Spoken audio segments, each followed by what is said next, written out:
I think we'll have to start anyways when Jackie will be back.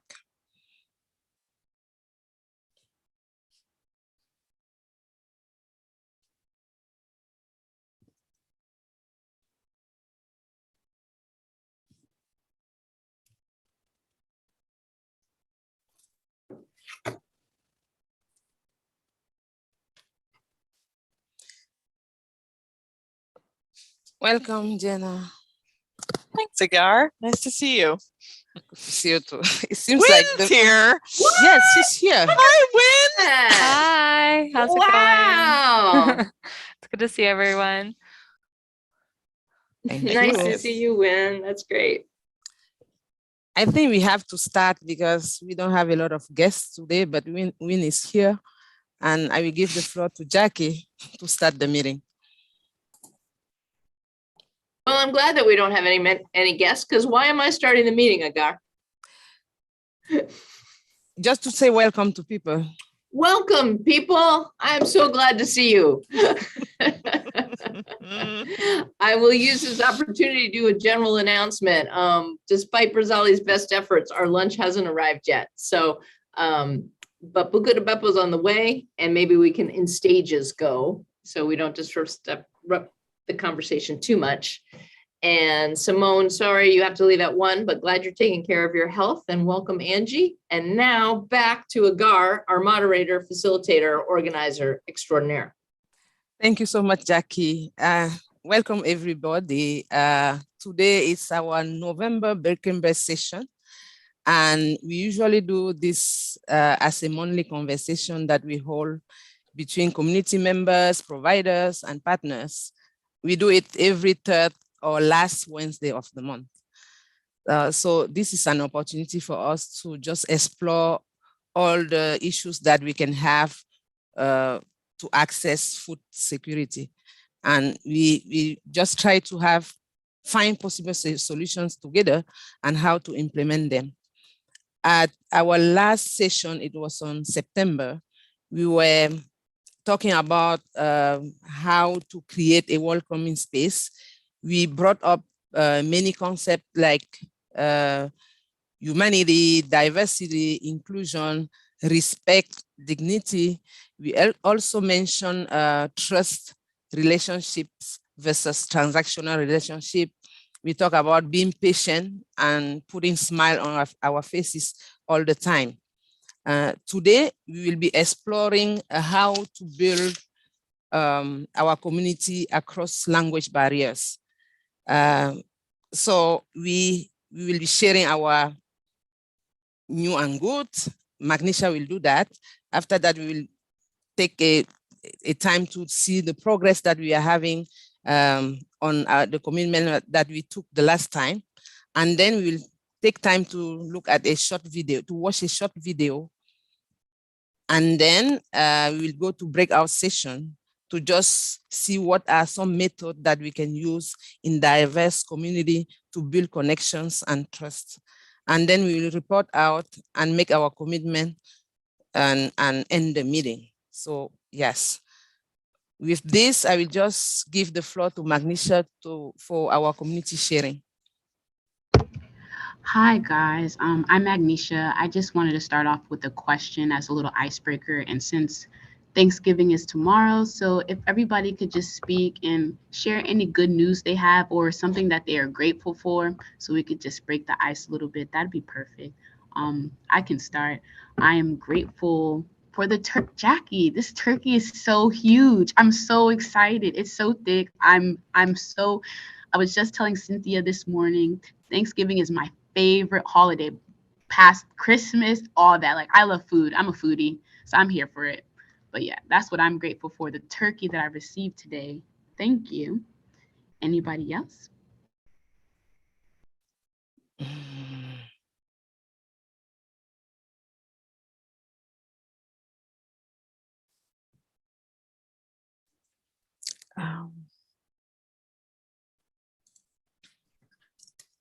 Anisha, I think you should call on somebody. Just take over. Okay,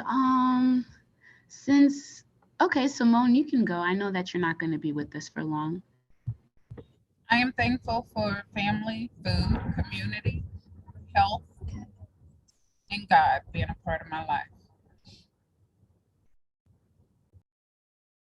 Cynthia, would you like to share?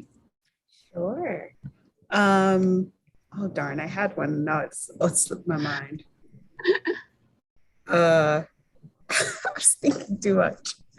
Well, I remember. Okay. So I'm happy because we are pretty much at the end of the year. I'm happy that, we all successfully made it through this year. It's like these last 2 years haven't been easy. So I'm happy for health and life and, being able to have a job and all that jazz. Been very blessed. Okay, Jenna, is there anything exciting going for you? Any good news you would like to share?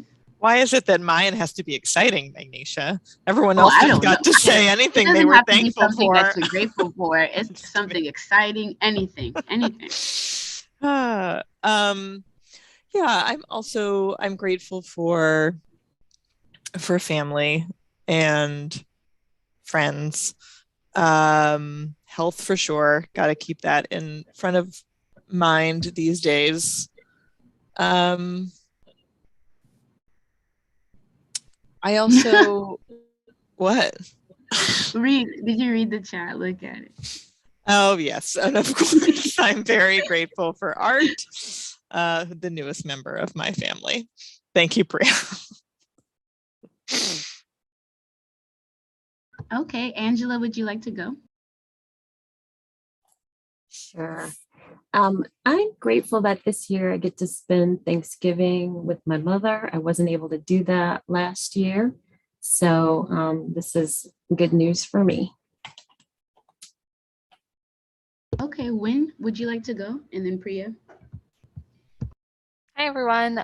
It's nice to see everyone's faces. I am happy to be here, and I'm feeling particularly grateful for family this year. And I had initially had plans to go out of state for Thanksgiving that were canceled. So I'm feeling grateful not to have to travel through the Thanksgiving traffic as well.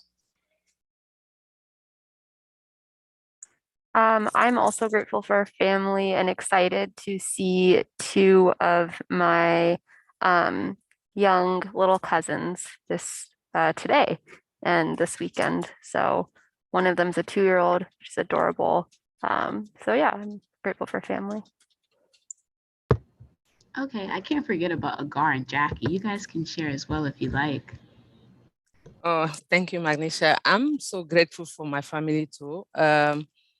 Basically, Thanksgiving for us is like the giving season. So, or the harvest season, we have to give back sometimes to God and be grateful for our life, our health, and so on. So I'm so happy for this time of the year. Thank you.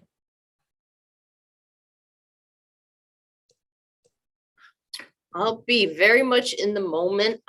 Somebody gave me this morning a fair trade chocolate bar with nuts, and it's good. And I'm trying to decide if I want to share or not.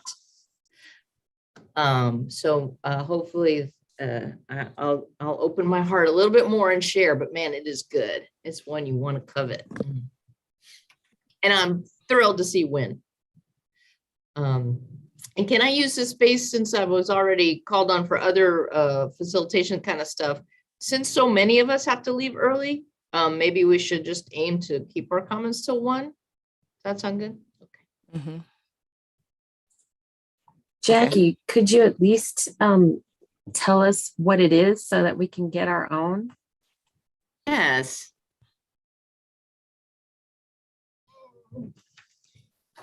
This is a bad sign because I did pack it away to already take it home. So that kind of reveals my intention. But it's a fair trade chocolate company I've never heard before. Wow. Tony's, which, that's a good name. And yeah, it's Tony's dark chocolate pretzel toffee. Fair trade. Wow. That sounds special.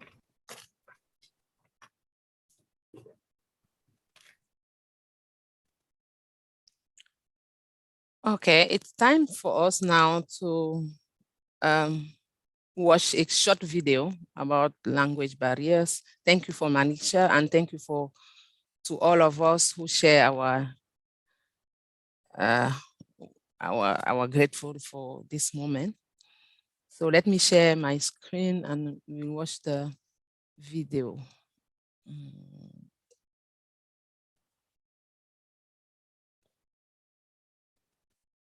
Takes one moment, please.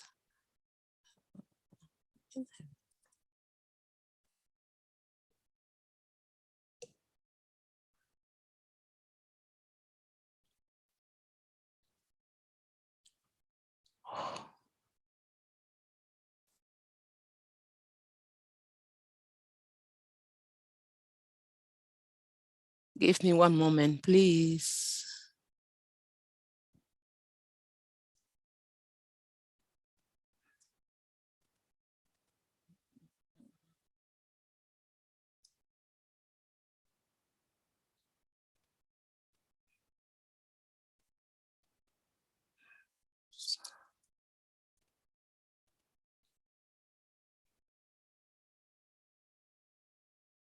Do you have the sound, please? No. Oh, sorry.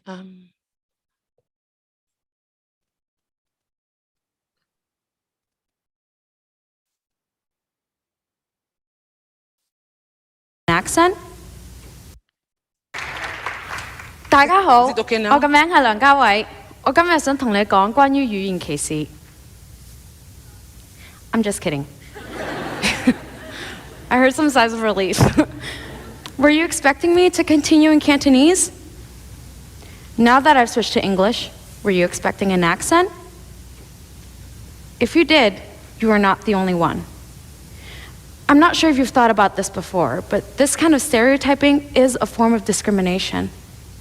Throughout my family's time here in the US, we have faced discrimination due to our race, ethnicity, culture, and the use of our language.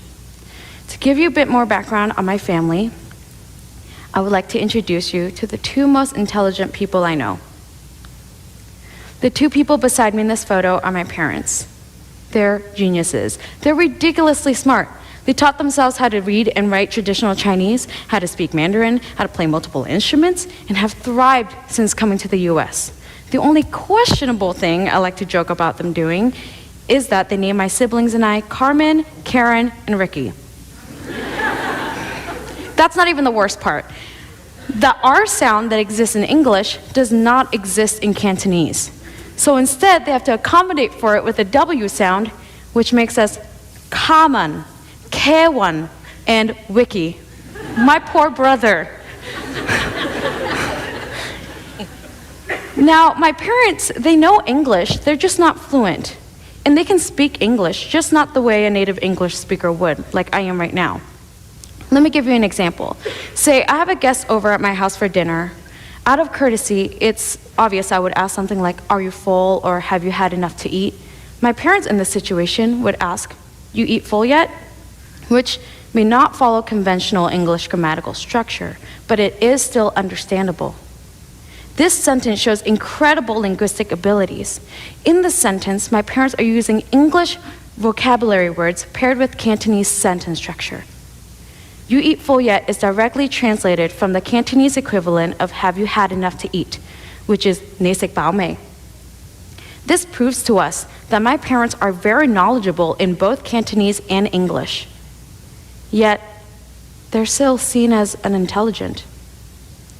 Their English is still labeled as broken. And we still hear things like, "Speak American. You're an American now, so speak like it." This is an example of discrimination that immigrant families experience in our communities and in our country. So let's explore this idea of speaking American. True or false? The United States has an official language. Follow up, true or false? The official language of the United States is English. Okay, you guys were right. That's false. I had a whole thing about like, believe it or not, it's false. So the United States does not have an official language. So why are there so many people out there who think that there is? And why are people like my parents being told to speak American when American isn't even a language in and of itself, if you've ever taken any language classes?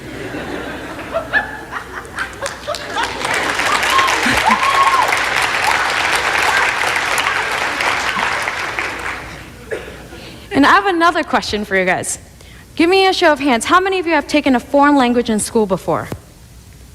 Wow, almost everyone. How many of you would say it was pretty challenging? All of you. And now, the hard question. How many of you, with their hands up just now, would be comfortable moving to a country that speaks primarily that foreign language with the amount that you know? I lost like 90% of hands. I took French and I'm not moving to France ever. This is what immigrant people experience when they move to the US and start learning English. The only difference is that native English speakers learning a foreign language don't receive the same social shame that an immigrant would when they learn English as a second or even third language.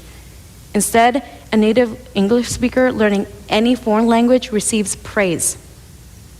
Why is that? This is a double standard that we need to do something about. The United States was meant to be a melting pot. Yet look at the people we have put on a pedestal for the sake of silencing others. It is shocking the kind of reactions and responses I get when people find out I'm bilingual and that English is my second language. Usually, my English proficiency is celebrated. Woo, Karen speaks English. But my native tongue is swept under the rug. I get compliments like, "Your English is so good," and "You don't even have an accent," if those are compliments at all. Here's my question though. Why is it so important for me to speak perfect English? Would it make a difference if I spoke with an accent? What if I spoke it the way my parents do? Does my proficiency in one language really define my intelligence? What about the fact that I can speak two? You know, it actually takes an intelligent person to learn and master more than one language. Toot toot. The benefits of being multilingual are very overwhelming. Your cognitive flexibility, your attention span, your multitasking abilities, and your problem-solving skills are all enhanced by simply being multilingual. And you can think about it this way. When you're jogging, doing yoga, weightlifting, you are making your physical body healthier. You can think of being multilingual as giving your brain an intense workout 24/7, which would make it healthier too, which leads to delayed onset of Alzheimer's and decreased dementia. And that's fantastic news for me. Our country has greatly undervalued multilingualism and the benefits that come with it because we're afraid of the unfamiliar. Just the other day, as I was at work, closing down the shop, counting, I lose count very often, so I've learned this new trick to count in Cantonese in my head, in case anyone speaks English to me. And speak of the devil, my coworker comes over and starts telling me a story in English. I didn't lose count because I was counting in Cantonese in my head, and I processed everything she said to me in English. That is an incredible feat that a multilingual brain can do. In the arts, we have music, movement, dance, visual arts like sculptures and paintings, all of which are ways for us to express ourselves through art. If we can learn to value the different expressions through art, I know that we can come to embrace diversity in the different expressions in all languages and dialects. You're here today because you want to better the world and your communities through positive impact. So I am calling all of you to step up. No more excuses. As a country, we have a shared communicative burden. It is our responsibility to communicate with each other and try to understand the messages that are being conveyed. We cannot simply expect one group to assimilate as the rest of us sit idly by. So the next time that you hear a person say something in a way that you don't understand, lean in, Listen closely. Try to understand. Because what we say is far more important than how we say it. Thank you.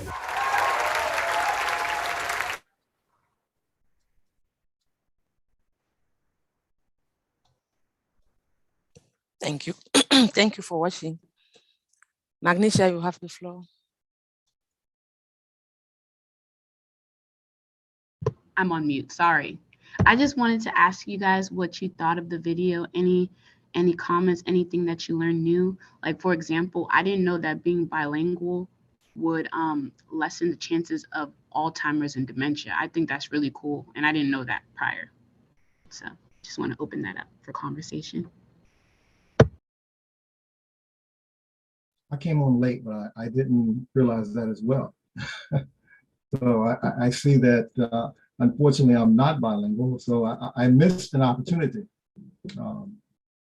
But that does ask the question, does anyone know where there are bilingual classes that are offered?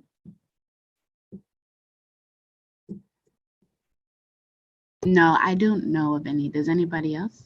For old guys.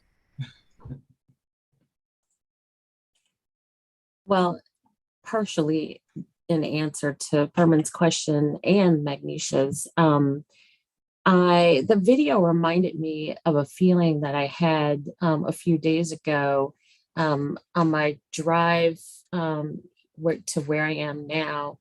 I was listening to a Spanish language program to help me sort of relearn Spanish. And I remember feeling that, you know, I work with most of the people on one of my teams speak Spanish.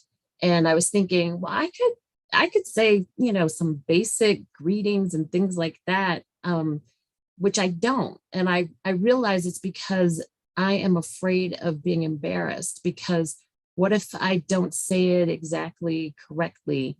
And I don't want to have that feeling. And I realize that other people are experiencing that on a regular basis. And so I want to put myself out there a little bit more. But I know that there are language classes that you can do on your own through apps or recordings, but I don't know, you know, exactly where you can go in person here. I'm sure there are classes. Actually, one of our team members, Fresia, teaches teaches Spanish to a group of folks every week. So I'm sure there are other classes available. No, but you do bring up something that that's extremely important, and you hit on something, because a lot of times we don't take chances because we feel embarrassed, but we also feel that, particularly in languages, that if we don't get it exactly right, the person who you're talking to may, and again, this is a personal thing, but may not only not understand you, but also may think that you are not taking it seriously or marking it. You know, it's definitely, you know, opened up a train of thought. You know, so.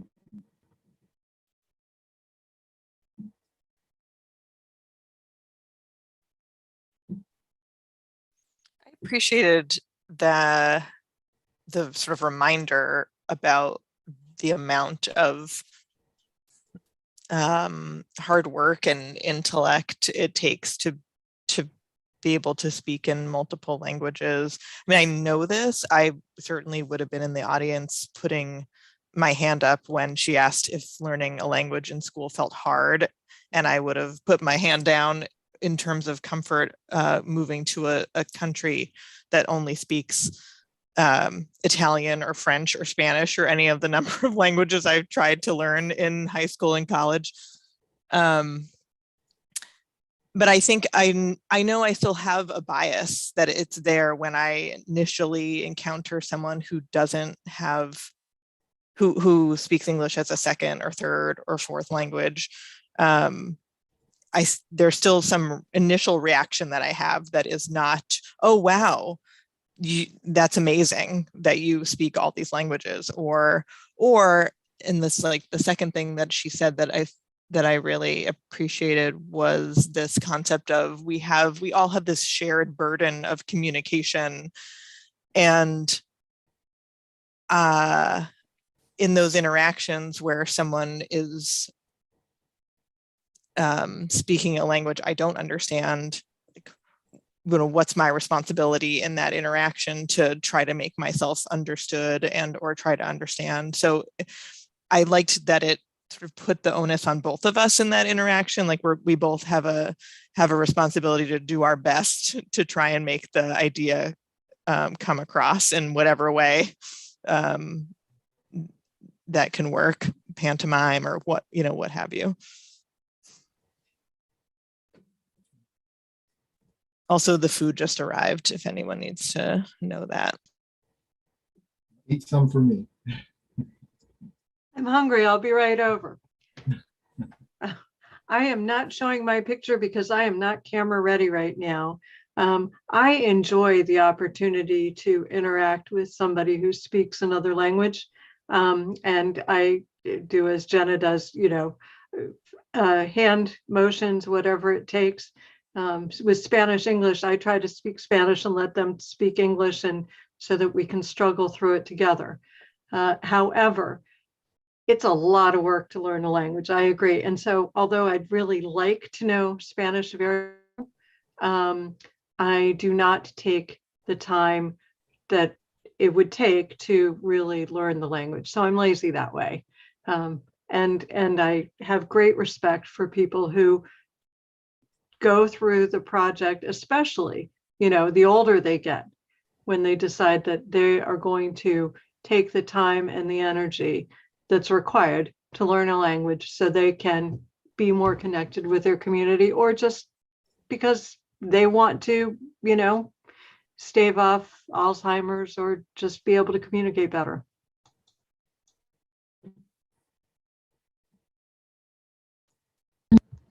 Just to add on top of that and what Angela said. So I know English is not my first language at all, but I find that when you come here, when you're put into a society where English is the standard or whatever, you tend to lose your own language and your culture. So myself, I've decided that taking the initiative and taking on the burden or the responsibility of keeping my language, I'm taking more classes and forcing myself to speak it so that it can come back, like similar to what Angela's saying, watching movies in that language or just listening to podcasts. I think all those things help because it's there. We just have to bring it out. That's my final thought on that. But yeah. Yeah, I can say something about that.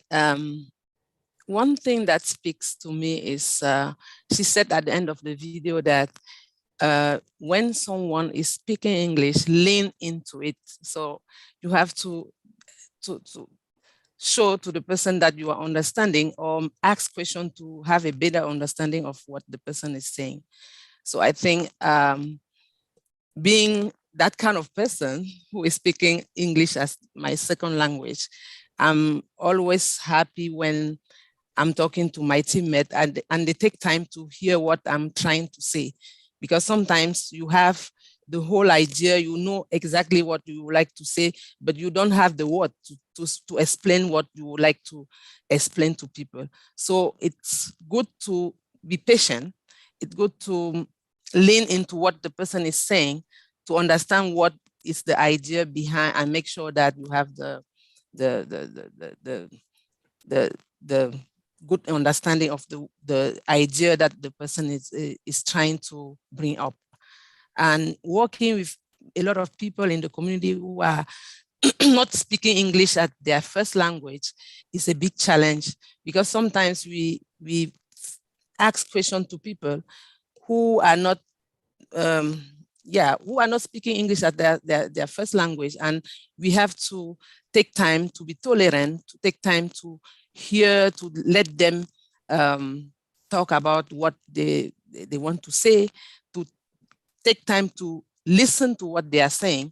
And in that case, they will feel themselves well understanding and being involved in the conversation.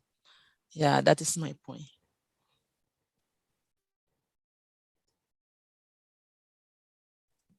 To move forward, because we have our lunch ready, I think we have one question. I'm putting the question on the chat now. We'll not go to break out rooms because we don't have a lot of time. So what are some of the methods that we can use in diverse community to build connections and trust? We know that in Montgomery County, for example, we have people who are speaking only Amharic, people who are speaking only French, Spanish, and etc. What are some of the methods that we can use to make sure that we are connected with those people and we build trust with them? Anyone can just jump in and say something.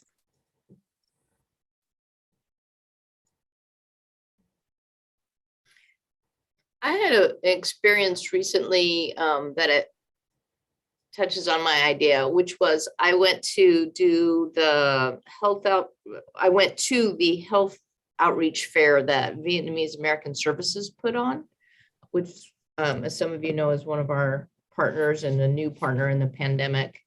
And, I think that those kinds of outreach events by their nature, involve music and dance and food and things that are easy to, not easy, but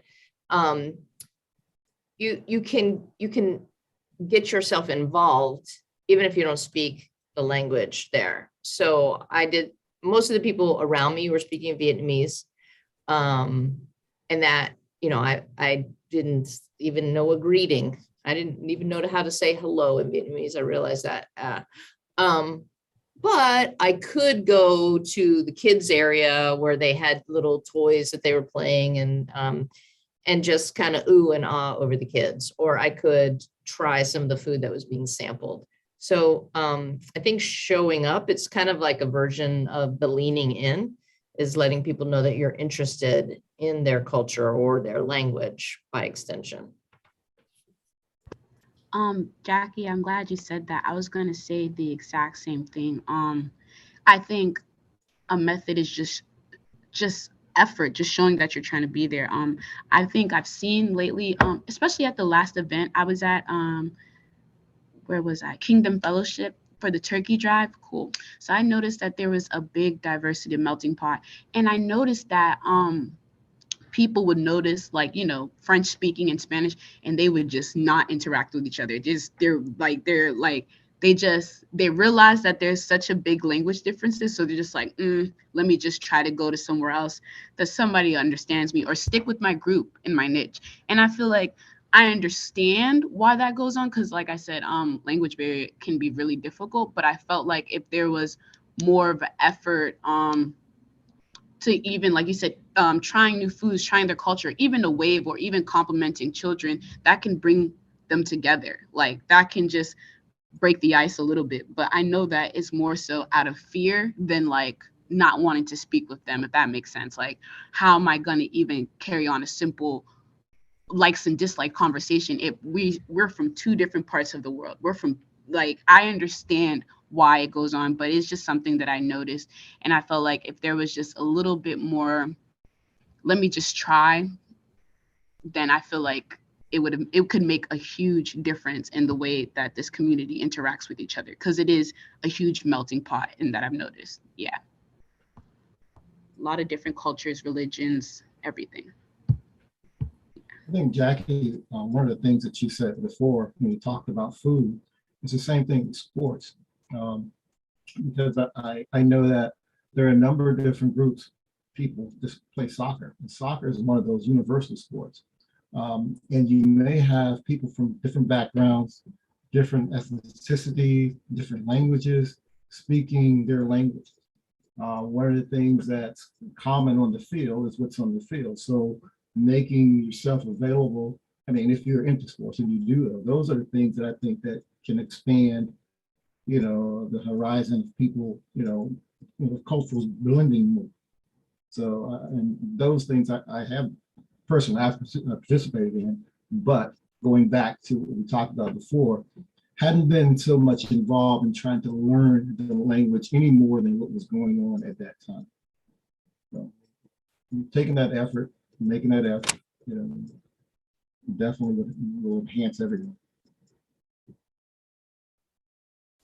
I think those are all really great points about like in-person efforts for building relationships. Something that's been coming up recently in the work that I'm doing is also just the importance of having written materials translated and ready to go, and having that at the forefront so that it's not like a second thought. It's not like, oh, we can translate that, you know, after finding out people are there, but putting in the effort to figure out who's in your community and then investing the time and money it takes to translate as many resources as possible. Because I think that like, I can only imagine if you move to a new community and you're in need of resources, not being able to have that in your language would be really obviously detrimental and a huge barrier to getting resources that you need. So yeah, I think that those written pieces are extremely important as well. And then having hopefully like some sort of community advocate who can spread those resources in the community, and make sure like the resources are getting to where they need to go, whether that be in like public areas like churches or just a person who can spread it manually.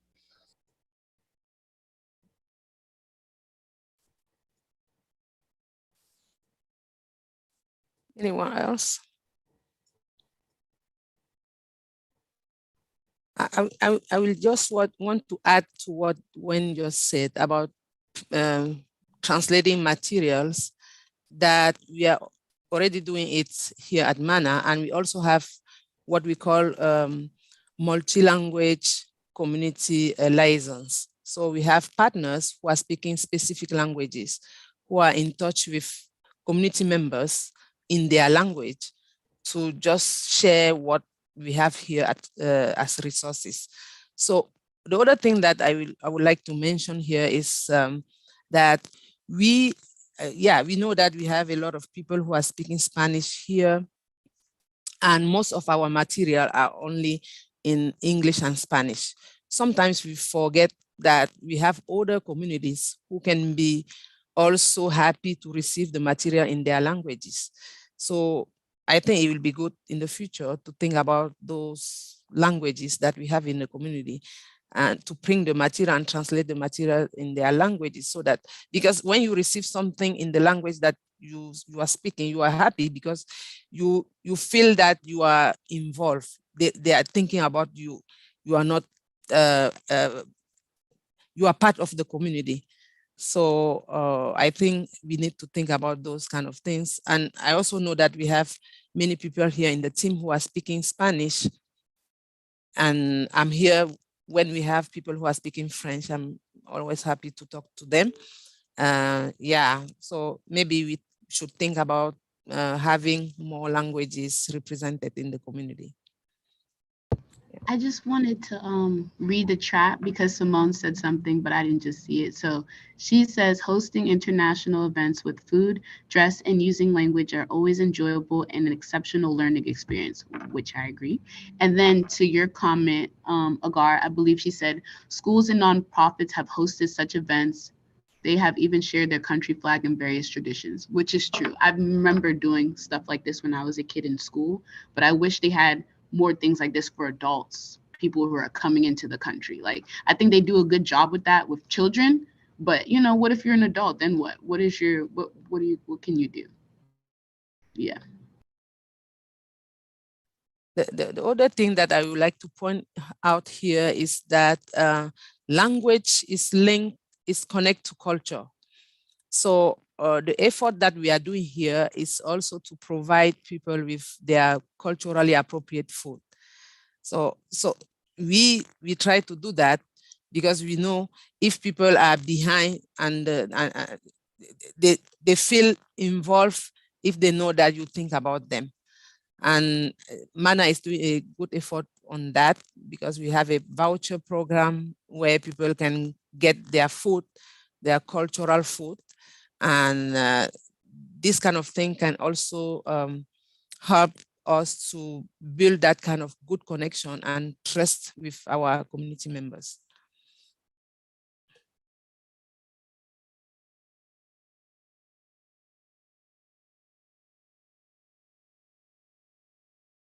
Any other idea?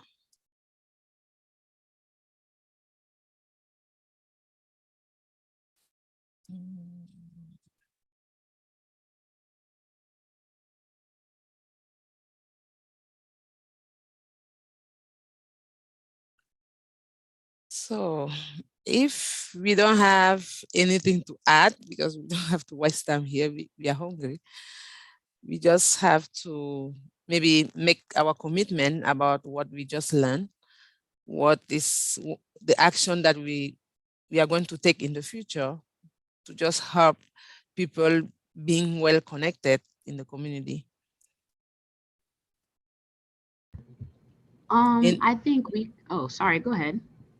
No, go ahead, Manisha. Everybody like could start off small, like just changing your mindset, leaning in, like you said, taking the extra time to be patient, or just trying to, when you see someone who doesn't speak English as their first language, try to take that stigma out of your head. Like, don't think that because English is not their first language, they're automatically uneducated or not smart or less smarter than you are, because 9 times out of 10 it's usually the other way around. Like you can learn a lot, and I feel like that's 2 things everyone could start off with, just leaning in and just being more patient. Yeah.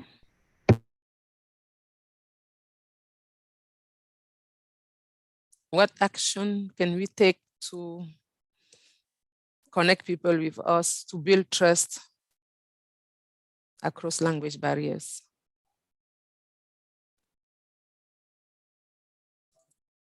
So one thing I was thinking about that we could, when I say we, often I'm thinking about community food education. So I'm also just thinking about me. But like similar to a garlic, how you have the MCLs, I feel like that's such a great way to connect. And when I think about food education, I think about connecting in a similar manner, whereby connecting to, like Jackie was talking about, VAS. In my connection with VAS, especially when we were working with them as partners, how can we collaborate more? How could, MANA provide a class, but there be translation in Vietnamese? Like how can we form this kind of crossover in the activities that we provide to not only collaborate with another organization, but also connect to their population and hopefully by extension, other ones. Good point, thank you. I think that's a really important point. And Cynthia, I heard you, maybe, I don't know if this is what you meant, but I think it's a great and important step that we have printed materials and the website and any place people would read about MANA services in as many languages as as makes sense for the county and our constituents. And I think when it comes to community food education, it does get really tricky whenever there are conversations about food, because we can't just, I don't know that it's,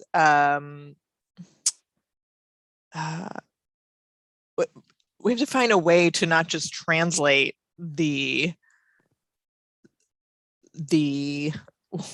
kind of food education, or this is, I don't think it just applies to food education, but just to translate it word for word from what it is, I think we'll lose a lot of the, cultural nuance. And I'm not suggesting that you were suggesting that, Cynthia, but just in terms of like having the follow through, like we talk about when I was doing the nutrition education role, like advertising the class in Spanish, but the class itself wasn't given in Spanish, nor were we talking about foods that were, traditional to the Latin American diet. So yeah, the flyer was in multiple languages, which I think is, it says something like we recognize that we're serving a group of people who aren't all comfortable reading and speaking in English.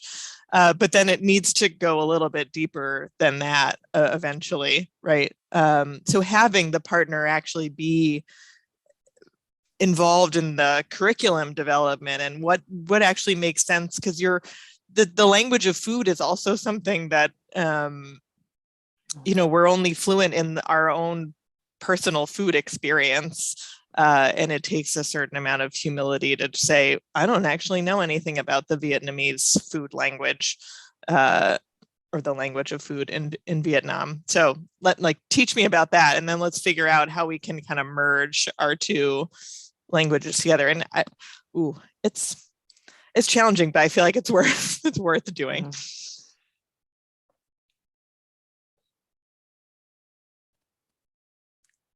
It's a very good point, Jenna, because all translations are betrayal. I don't know if you say it like that. If you don't have— Did you say betrayal? Yes, betrayal. You lose something when you are translating.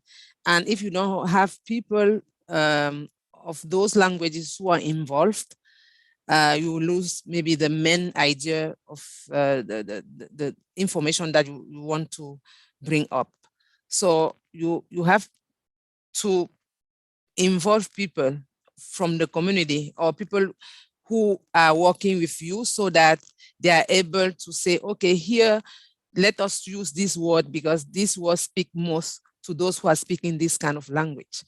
So meaning that at every step that we are doing, we have to involve people who are using our service, hear from them, get their feedback on things, so that we are sure that we are working, we are feeling the need, the specific need of people. Yeah. Any other idea?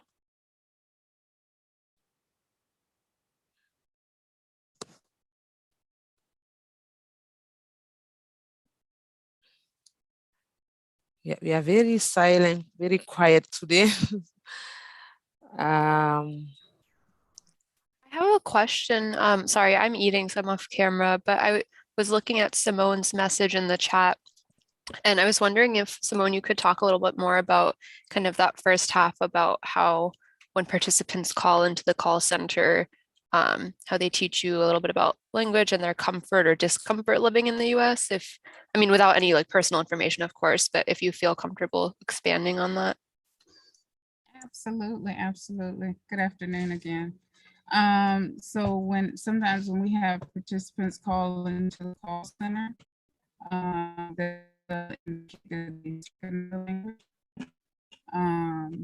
and so I will then ask them, what languages is that you speak? And I'm always careful about my questions, because I don't want to come across as, indicating any type of discrimination at all.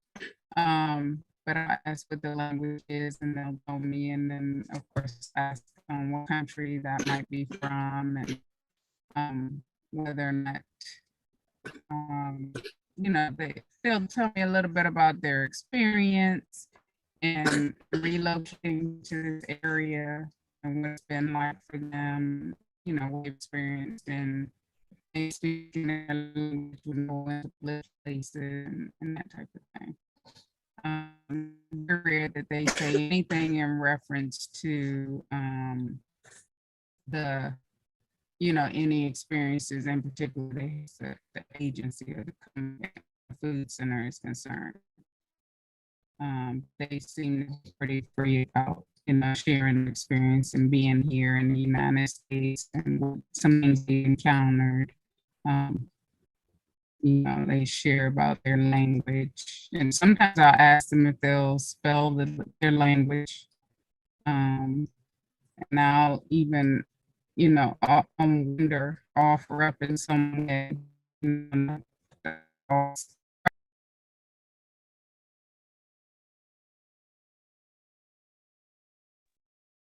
Simone, we lost you. I think I saw her in transit at one point, so I think she's going to that appointment she told us about. Okay. Any other idea?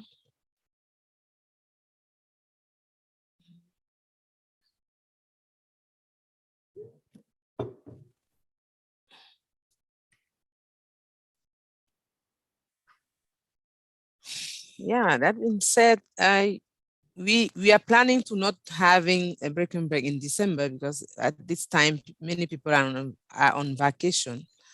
So it seems like not a good time for people to join. And we were thinking that it will be good to have the next breaking break on January, the last Wednesday of January, because Magnesia is here only the last Wednesday of the month. So thank you so much for your time. And if you think about any topic that we can discuss, have a conversation around, please let us know. Thank you and happy Thanksgiving. Any commitments? Do we get to make commitments? Because I want to make one. Oh, go for it, Jackie, please. We I mean, started it's without her permission, but now that I know that Angie is building her Spanish language skills, I'm going to start greeting her in Spanish. So that's my commitment. Thank you. I may toss in a bonjour every now and then, Agar, in case she wants to ever greet you, right? I can do that too, Jackie. Jackie, I'll commit to saying hello to Angie in Spanish every time I see her as well. All right. Look at what we've started. Wait, see, people, this is how it Andrea, happens. Are you going to commit to increasing the frequency of saying hello to me? Oh, Andrea. Can we wait till the spring? Or at least till January, and then I will commit to that. Yes. Great. Angie, you're going to be very well versed in hellos. I'm excited. I'm excited. One commitment I can make is something that I have already started but would like to continue, which is for my own language that both of my parents speak. I can speak it and I can understand it, but I cannot speak it as fluently as I would like to in terms of like always knowing the correct ending in a sentence structure, for example. So I will be continuing to teach at my place of worship on Sundays, where I teach about a couple things. And one of them is helping with a language class. And so that helps me along with helping the students, especially a lot of them who were born here and are raised here and having a similar experience or struggle. So I will try my best to continue that. Good. Well, Good commitment. I would like to commit to learn at least one word a day that's not in my language. And I'm going to really ask you guys to help me along with the rest of the team because it's obvious to me, and it's a great thing that the diversity is so real, and and it's not a book, it's not an event, and it's life. So I think that I'm actually in a great place. Beyond the fact that there's food, but there's also the diversity in the languages, and I think for me, even being an old guy, I really want to expand my horizons and learn the languages. So if I can commit to having you guys at least say, hey, from what you were today, then it'll remind me that either I've got the word or I need to go get it. Great. I was going to ask you, Foreman, do you have a language of choice that you want to learn? Jackie just put in the chat Spanish, word of the day, Spanish, but did you have any particular language that you wanted? Well, much more inclusive, Manisha. Thank you. I should have asked first. Yeah. Well, and Spanish was probably the one that's my first and foremost in my mind, just because of the community. However, I understand the community is a lot larger than that. So let's start with Spanish, at least the first month. And then we can kind of move to other languages. Now, I'm not opposed to someone from a different language to say this, that, but I can't commit to say I'm going to remember that one. But yeah, I'm open. Hopefully I can be a sponge. So we'll see what happens. Awesome.